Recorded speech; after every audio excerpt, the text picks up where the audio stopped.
Hello, hockey skaters and goalies around the world. Welcome back to another edition of the Ride to the Rink. I have the full crew here today. Christy Cash, Andrew Burns, Mike Benelli, and I'm Lee Elias. And we've got a former pro hockey player here to talk to you today. His name is Jason Podollan. You should definitely look him up. He's going to talk to us about mindset. On our long episode this week, which I encourage you all to listen to if you can, we talked about ways to look at a growth mindset, ways to look at things when there's mistakes on the ice. And Jason gave a really great plan.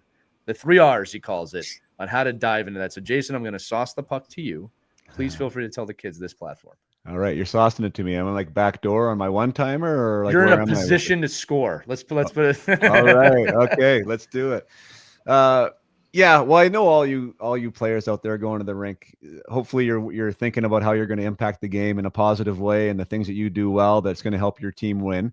But I know there's probably some of you that are thinking about how we're not going to screw up and how we want to avoid, some of these mistakes that we make. And if you're one of those players that dwells on mistakes and has a hard time recovering from them, one of the things that I work with my players on is called the 3 R's. And Leah already said it's rewind, replay, reset. So what that means is that once that shift is over and you get back to the bench and you take your drink of water and you take a couple deep breaths and you sit down, I want you to rewind that play in your mind where you made the mistake. And then I want you to replay it. But this time I want it to be without the mistake being made. So I want you to see yourself correcting whatever that error was. So in the podcast, I use the example of a defenseman going back for a puck retrieval.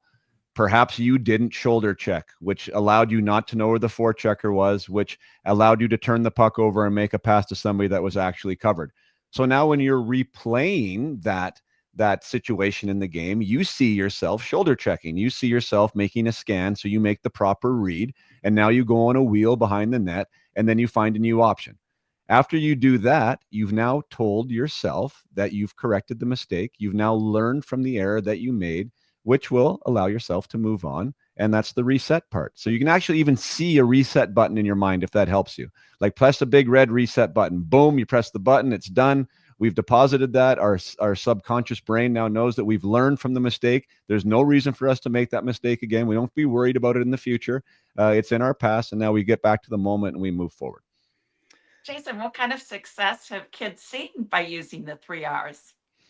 Oh, tons of success. It really has allowed kids to not have the second bad shift and then the third bad shift and potentially making it turn into a really terrible game, or maybe at some levels getting sat on the bench themselves and not playing anymore. I know a lot of players, it's hard, right? To not be looking backwards when they want to play well, but they end up hurting themselves in the process. So this is a mechanism to leave that bad shift behind, to allow yourself to step forward with bravery and courage and to move into that next shift and go out there and do it again. And oftentimes, Christy, like the better we get at it, we almost don't even need to do it at some point. Then the tool becomes irrelevant because we recognize that the mistake is there. We recognize in the moment what we could have done, and then it helps us even maybe in shift to recover from that mistake. So when I work with all my athletes, the idea is how long do we stay in this mental state that isn't helping us, right? So that's the term mental agility. When we close the gap on that and we get out of the negative state and back into the positive state quickly, we have great mental agility.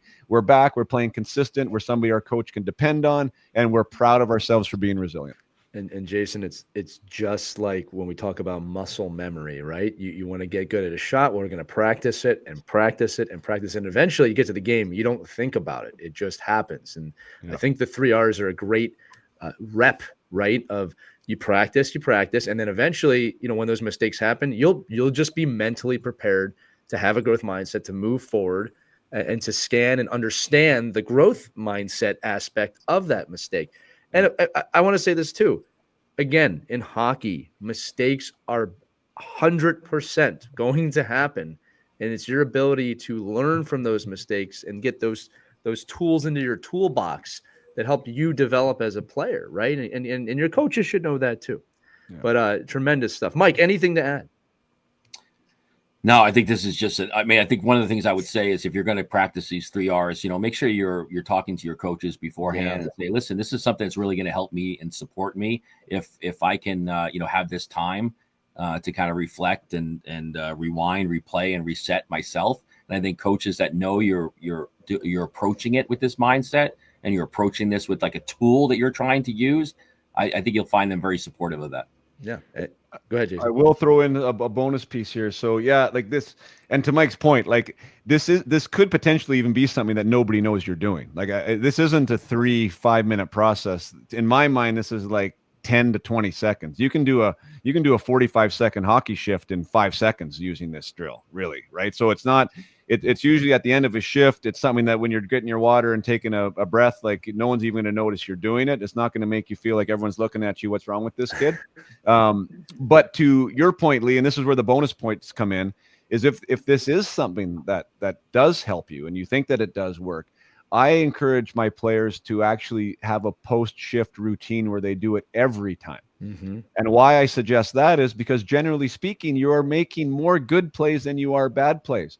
So if you're somebody that would like to have a little bit more confidence, you reinforcing the good things you just did on your shift is a fantastic way to work on your visualization, work on your mental game, and also get some positive reinforcement from yourself that you're making an impact on the game. And then you're much more likely to also use it if you do make a mistake. And it's not, I used it 2 weeks ago when I made that bad turnover, and I'm going to try and use it again in the third period. Like it becomes a little bit disjointed. So if you make yourself a habit of just doing that's some bonus material there too that can get you in some good habits. No, it's fantastic advice. And Jason, you don't know this, but we end every ride to the rink with the same phrase, which is, "We believe in you. You should too." And I think that this episode really taps on the "you should too" nature in that, because kids, while we do believe in you, it's a two-way street. You've got to believe in you. You've got to have that self-esteem. You've got to see that path ahead of you. And I think that, Jason, you provided some tremendous tools for those hockey players listening today. So thank you for sharing that. Awesome. Really appreciate you having me. All right, kids, that's it for the ride to the rink. Remember, I'm going to say it again. We believe in you. You should too. We believe in you. Enjoy every second of hockey this week, my friends. We'll take care. Skate on.